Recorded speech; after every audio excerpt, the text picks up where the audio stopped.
Hey guys, what's up? Welcome back to Simplified by Jinal Shah. The remedy we are going to cover today is called Cinchona Officinalis, one of the most important remedy of homeopathy. This is where Hahnemann discovered it and the root of it all, the cause of it all.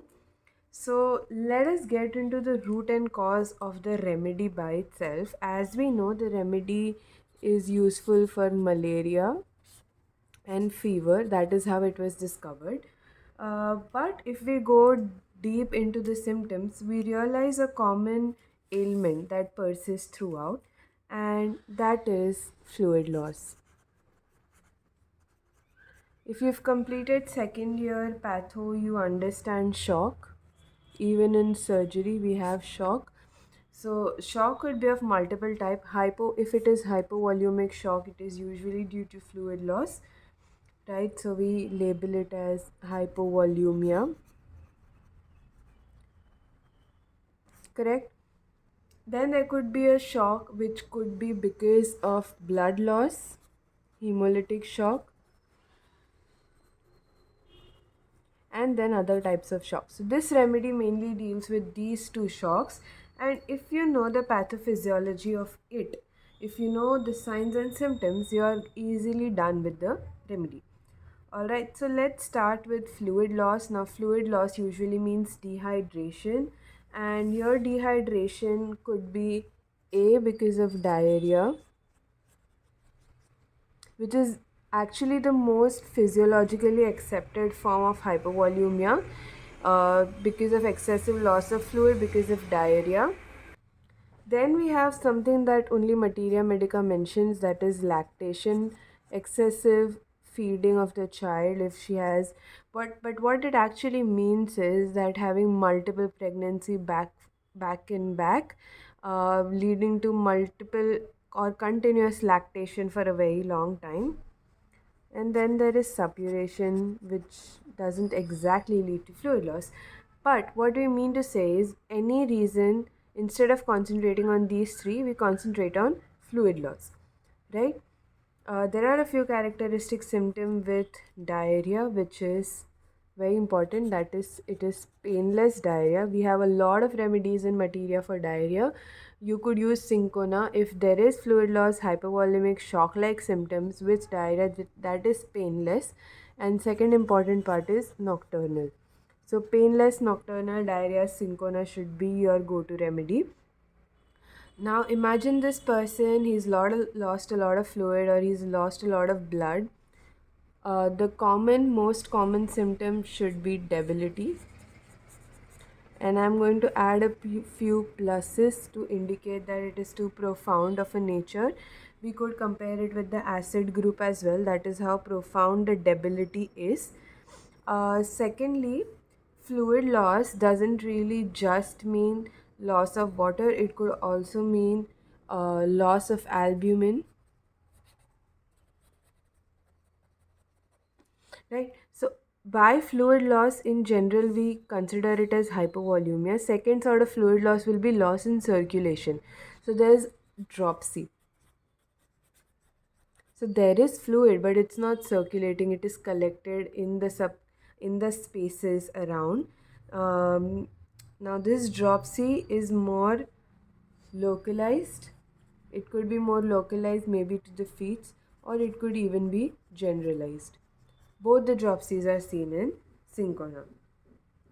Alright, so far so good. Another thing is that whatever the cause may be has to be chronic in nature, so it is long and continued. Not suited for acute diarrhea, acute fluid losses, not suited for those conditions. Not suited for acute dropsies, again for a chronic nature. Um, Fine, let's dive into the blood loss. Very easy. Whenever we write any hemorrhagic remedy, what we ideally do is label each part and then show blood loss from that. So, hemorrhage from each orifice. So, it could be mouth, nose, bowels, uterus. Now these two, the lower ones, are could be causing more damage than the first two. Second thing, whenever we talk about blood loss, is we talk about the quality, right? So here it is dark, clotted blood. Then when we talk about uterus, there are certain things we talk. Is it too profuse, too long lasting? So here we have all of it. We have too profuse, too long lasting. It is painful, correct? This is painful, this is painless. And parts are sensitive to touch.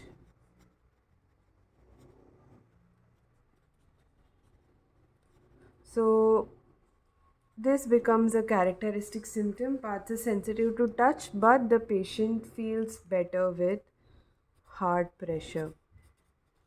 This is again a very characteristic symptom of cinchona, better with heart pressure.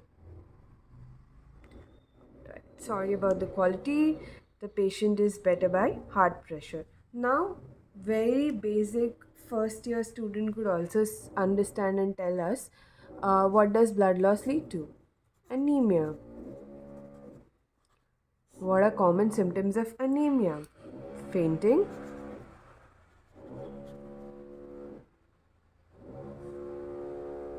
right? There are various weird symptoms like ringing in ears. If somebody's heard about pica, we are going to focus on that.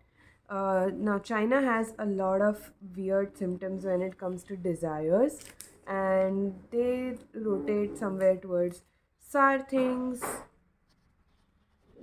sour fruits, dainties, wine, cold things, coffee, and highly seasoned food. So we'll go with sour, seasoned, salty, even dainties for that matter, coffee, cold things, etc. So this again is a characteristic symptom. So far we have 1, 2, 3, 4 characteristic symptom. Everything else could be noted from physiology. There is also loss of sight as a symptom of anemia, which just means the patient feels blackness or darkness in front of their eyes. Now let's dwell down a bit. Malaria leads to anemia. Again, second year pathology, parasitology. You obviously know how it causes because it attacks the RBCs. One more thing which we know about from the textbook is they live in marshy areas. So this is your characteristic symptom or an ailment from marshy areas. Although nowadays, in countries like India, every area would be marshy in rains when the drainage system is not proper. With malaria, all these symptoms plus the malarial cachexia, loss of muscles, and chronic fever. So, what do we understand by these two things, right? So, the things we understand is instead of just focusing on malaria, Cinchona could also be a good remedy for CKD. Prove me wrong in comment sections below. Right, there is dropsy, there is loss of albumin, there is cachexia, there is anemia, there is weakness and debility, there is also a toxic state. Why not CKD? Correct. So, what you should always do is when you read the symptoms, try to come up with multiple diagnoses that a remedy could cover or have its sphere of action on. Okay. Um, sure, CKD might not totally cover the bleeding tendencies, but it will cover anemia, the weakness, and cachexia. Um, Now let us dive right into the fever part. Okay, so most of you might actually be here just for the fever part. And fever stage, there are 4 stages of fever here. I will try to fit them.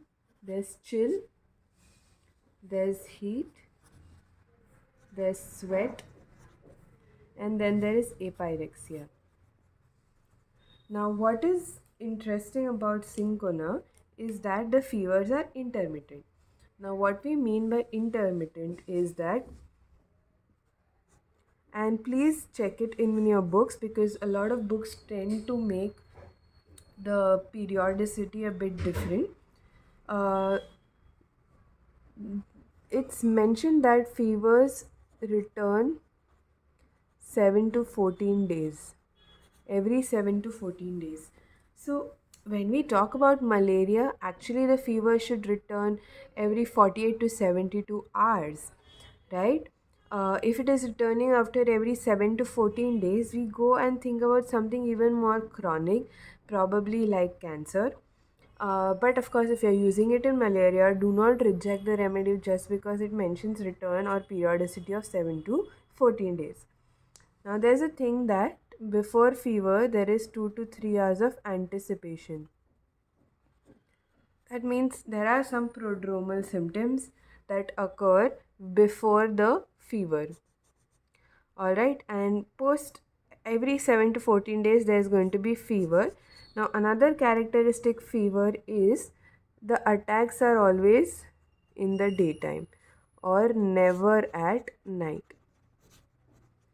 Why do we mention this? Because diarrhea is always nocturnal. So far, so good. Now, let's just dive into the characteristic of fever for once. So, we have chill stage. Before chill, what we would get is prodrome. So, since we said that there is anticipation of 2 to 3 hours, important thing here is there is palpitation, there is anxiety, there is headache. Headache again is an important part of China. I may not be covering in this video, but make sure to check it out. And there is hunger. Most of the remedies would not have hunger while in fever or pyrexia, but Cinchona has hunger, and the person anticipates chill. It begins after noon because it's always in the daytime. It begins after noon. It is for short duration. There is no thirst, and chills begins at breast, and the person wants to be covered. Alright, so what we understood here is in the prodrome there is headache, there's hunger, there's palpitation, there's anxiety, there's no thirst. Chill begins at breast and the person wants to be covered. Now what happens after chill is the heat stage. Okay, so we still have headache in the heat stage. Headache is present. After chill, the heat period is more prolonged. There is fiery red face. Okay, here we had no thirst. Here there is thirst, but only to water the mouth. So we could say it's very minimal. The thirst is very minimal. Heat stage is long lasting. This one was of short duration. This is of long lasting. Water just to wet the mouth and uncover. Here he wanted to cover, here he wants to uncover. Right, moving ahead to the third part, which is the sweat stage. The sweat stage is again immediately after the heat stage. So this is 1, this is 2, this is 3, this is 4, and then again 1. Here there is great thirst. Okay, sweat is going to be profuse. So I will add sweat here in fluid loss. It's profuse and debilitating and gives no relief at all. Most important characteristic is great thirst. And lastly, we come to apyrexia, that is the last stage. Here again, we will have similar symptoms to chill. So there's going to be hunger, there's going to be anxiety, restlessness, debility, and all of the troubles that have caused you to fever, right? So there's going to be edema. It mentions scanty urine, again telling us about a possible kidney area involved. There is restlessness, and even liver and spleen are involved. And what about thirst? You might ask, what about thirst? So thirst is only present before chills. So if I have to do this, 1, 2, 3, 4. In the first stage, there is no thirst, there is some thirst. In the stage 3, there is profuse thirst, and here it is just before it begins, and then there is no thirst. Alright, so this is Cinchona. We haven't really covered the mental symptoms of it, which are in fact even more interesting. So we will try to put them in the next video. If there are any other symptoms that you would want to be covered, you please write down in the comment section below. And that's it for this video. Like, share and subscribe to the channel, and see you in the next time.